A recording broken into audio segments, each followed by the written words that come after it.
The floor is now open for questions, queries, comments, and so yeah, you have the first question. But you did mention a lot about the importance of China for South Asia in terms of climate change issues as well. And you are very much aware of the Copenhagen spirit between China and India on climate change issues. And from your experience, has there been any move for a South China spirit of Copenhagen, as it were? That is one question. And if we can go out of the ambit of this particular subject with the Chairman's permission, during the 1980s and rather 1990s, you, Riaz Kokhat and Munir Akram were known as the best and the brightest boys of the foreign service of Pakistan in relation to India. What are your thoughts about the India-Pakistan relations going forward, with particular reference to some of the issues which you had dealt with earlier? Well, if the Chairman permits you to ask that. I wish that there would be more cooperation between China and South Asia on the whole gamut of environmental issues. China has been remarkably consistent in supporting the developing countries in global forums. And the common causes of developing countries, which is that having created most of the environmental challenges of the world, it is incumbent on the developed countries to come forward more generously than they have so far to support developing countries in overcoming the effects of their mistakes, as well as to put their economies on trajectories of sustainable development. In a general sense, China, you have the G77 and China. And in all the global negotiations they support. But we need more than the sort of harmonization of positions in global negotiations. Global negotiations are one part of the response. The other is that, and we have seen that in climate change, our hopes that there will be something in Copenhagen, and that was 2007, were dashed to the ground, and as they said, Copenhagen became Nopenhagen and Brokenhagen. Now we have a new round of negotiations, which are supposed to produce outcome in by 2015.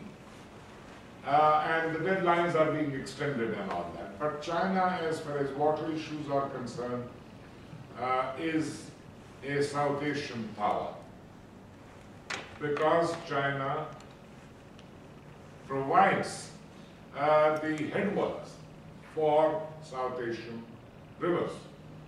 And there are 7 rivers actually, including the mighty Yangtze, which receives part of its water from the glacial melt.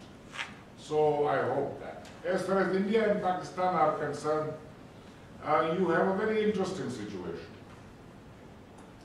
As far as the old perennials are concerned, 6 or 7, all the K questions, Siachen, Wooler Barrage, and there is no progress. There is no movement, there may be some backward kind of thing. On the other, the atmospherics have improved more recently.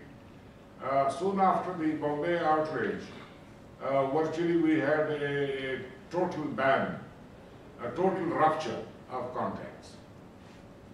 And India seems to have softened its position, while formally and very forcefully insisting that the culprits be brought to book. But they are no longer considering it a positive action as a sine qua non for the resumption of negotiations. So we have a dialogue, and we have trade. We were buying Indian bananas because the Pakistani bananas got some funny disease, and trade onions and other things. And India now allows Pakistanis to invest in India. I hope it's the other way around also. So you have a lopsided kind of progress, but given the nature of relationship and the history of relations, as well as the imperative, the need for us to improve whatever we can. If we can improve the air, that is good. If we can improve the substance, that is even better. I think we should welcome the relaxation and the atmospheric improvements that we have seen. And but let's hope that governments and the others will, other powerful elements will have the will. And luckily, one thing I must say, that in neither country does a politician get any extra mileage from bashing the other.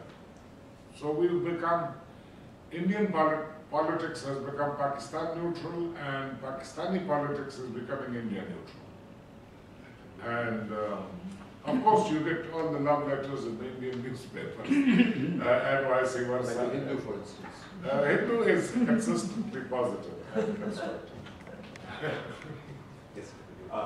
My name is Tang Lee. I guess I've been to enough ISAS lectures to become a part of the Friend of ISAS.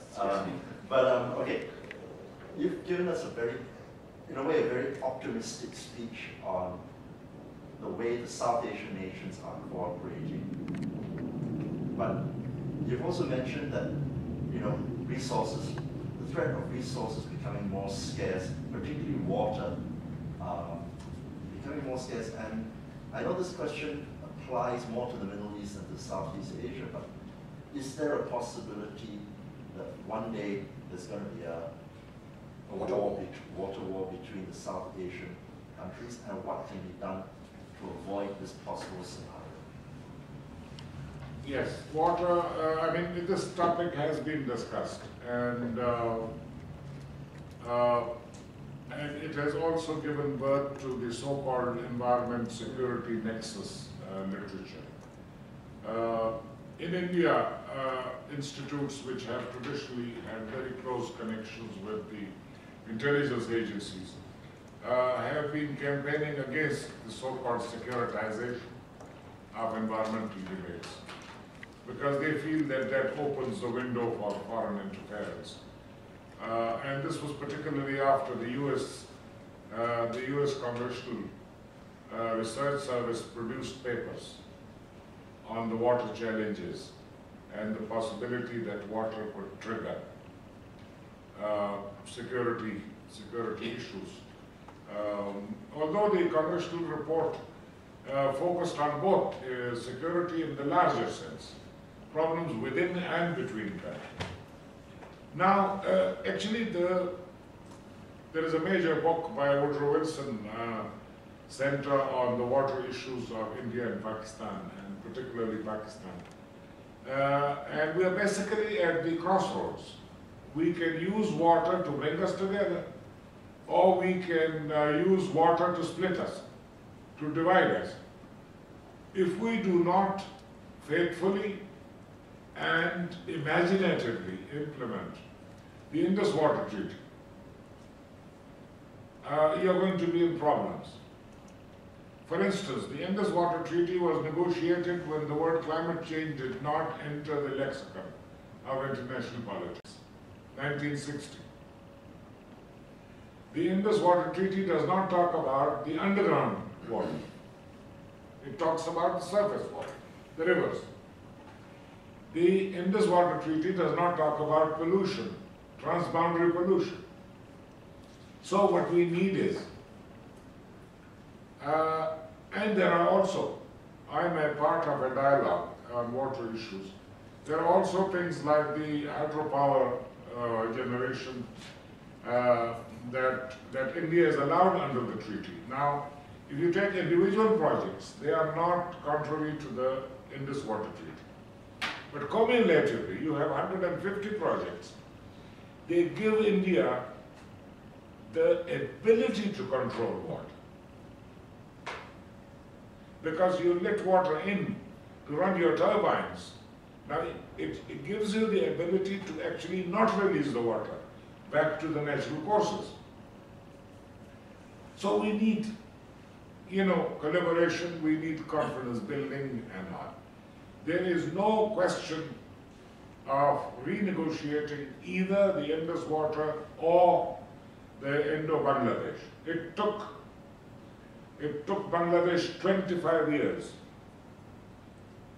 to be able to negotiate a water sharing agreement. So it's a bad idea to reopen negotiations because you may not have, every negotiation requires a particular ambience, a combination of propitious factors, which is not always, you can just summon those factors. There is a guy who believes in cooperation, but it is no longer the minister. And in our part of the world, we have seen that. The role of individuals not to be driven, but to imaginatively interpret national interest. I don't think, let's hope, I don't agree with my Indian friends who are against the so-called securitization. I think securitization is a good idea because it scares the hell out of the policymakers. And it makes them sit up and say, look, let's do something about it because it's an existential problem. It's a war and peace problem. So let's pay greater attention. If it can do that, or it can cause mischief, then don't securitize. Well, thank you. Just on that, on the securitization, in 2008, you may recall that there was a Security Council meeting focused on this issue.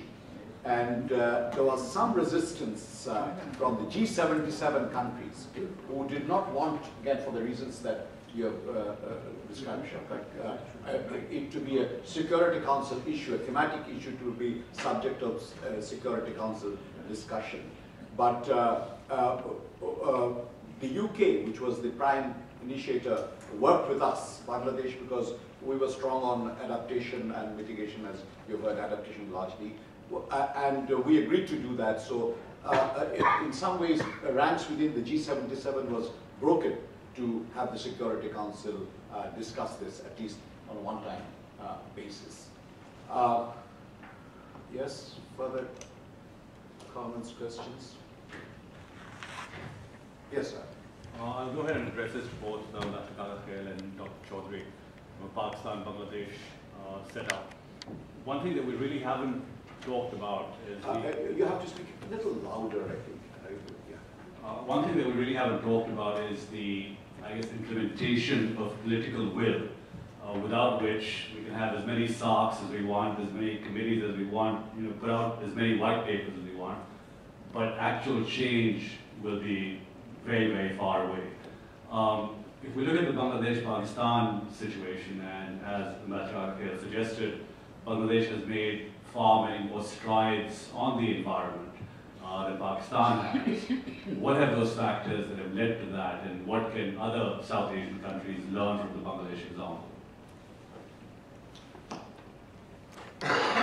Well, this is one of the arguments. I'm a member of the advisory committee on environment and development, which supports the Planning Commission and the Ministry of Environment. And every time I carry with me the Bangladesh book, the plan of action, which actually has a couple of dozen projects, not just platitudes, that you need to do the following. And this is the Dhaka plan of action, is it? No, this is the Bangladesh climate change document, which came out in time for Copenhagen. And Bangladesh announced a fund for $50 million, and within 2 or 3 weeks got $70 million from the Brits, from the DFID. So even if they had not put a single dollar, they got $70 million to work on.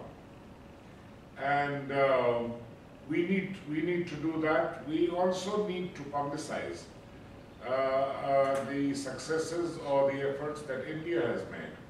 What India did was that it came up in June 2008 with a comprehensive omnibus kind of climate change policy.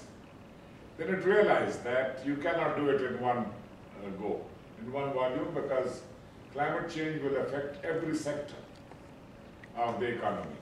So you will have to have a more detailed examination of the impacts on energy, on water, on food protection, and on the Himalayan ecosystems and all. So then they made 8 national missions, which had experts and all that. The hierarchy, the Prime Minister, there's a Prime Ministerial Committee on Climate Change, which is nominally headed by the Prime Minister. So we need to disseminate information. India promised in the terms of reference of the ecosystem, Himalayan ecosystem national mission, that they'll cooperate with neighboring countries. So far, we are in those outside the government now, we are the only ones who are shouting for more cooperation. Somehow this infamous kind of link between meteorological departments and ministries of defense has persisted, and in India there is, I hope it hasn't happened, but somebody said they might declare the entire glacier zone as security area, which means no researcher will be allowed to go. So that's not the way to deal with the ecosystem of the Himalayas, which requires a lot of cooperative efforts. We have points where we can set up observation towers and centers. There are points where India is better situated, there are areas where we need China. And we need collation, exchange and collation of data from all these multiple sources for a better, more credible understanding of the findings. So why this thing is cooperation is not a luxury, it's an absolute imperative. And maybe God wanted us like that, because the Himalayas, the Indian Ocean, the monsoons, they do generate a kind of unity of climatic unity or an ecosystems unity. So let's build up on that. Okay. Yes, Juma Bhai. One small list, maybe out of focus of South Asia. The last question. China itself also, I believe, Just wait for the microphone.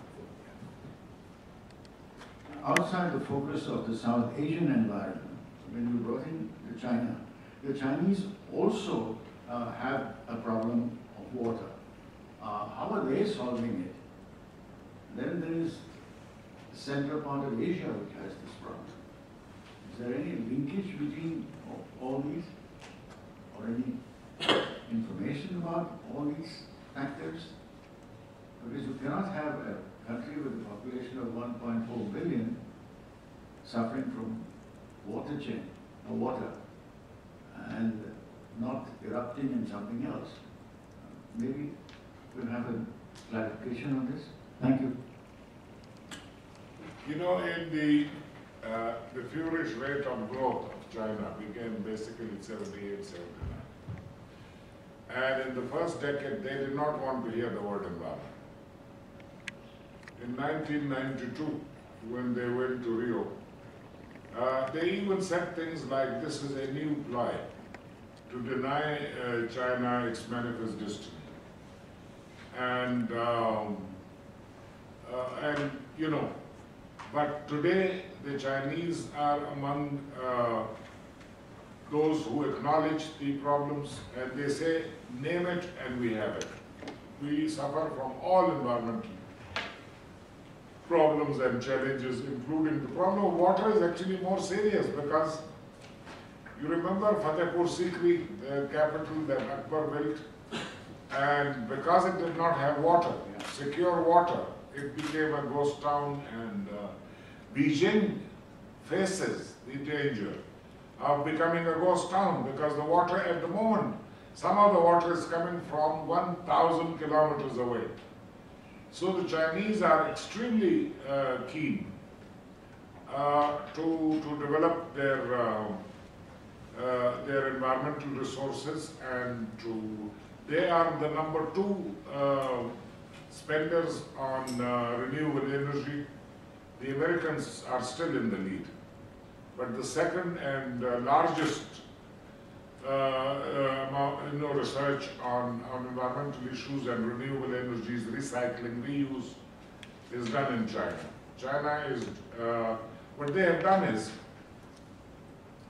they've established, I remember when I joined the UNEP, the Ministry of Environment did not even have a ministerial status. It was a state office, led by a vice minister. Today they have the National Development and Reform Commission, NDRC, which is at par with the Planning Commission. The Planning Commission cannot approve a blueprint unless it is endorsed by the NDRC, the National Development and Reform Commission, which is essentially all environment people. So China is doing its damnedest, but I don't know how far they've had environmental disasters in the field of chemical management and others. But they did a very interesting thing, you know. They basically carried out research on the costs of environmental degradation. And a lot of factories were closed because they said that the health problems they cause result in a higher health bill than the benefits.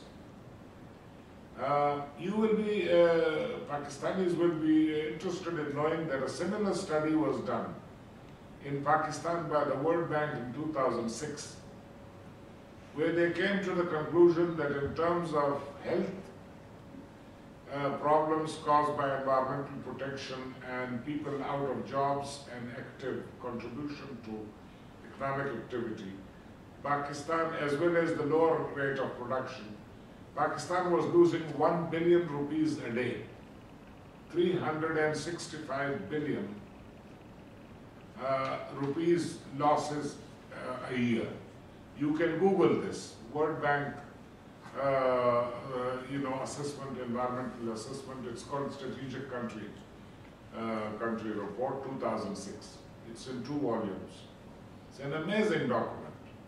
The Chinese are doing it virtually at every district level. Well, thank you very much. We will bring this to a close, and could I invite you to thank our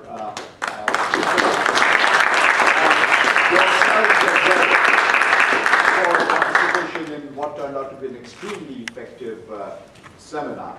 Shafqat, before you go, let me give you a small token of appreciation on behalf of myself, and thank you very much. All of you are invited to a tea reception just outside this room.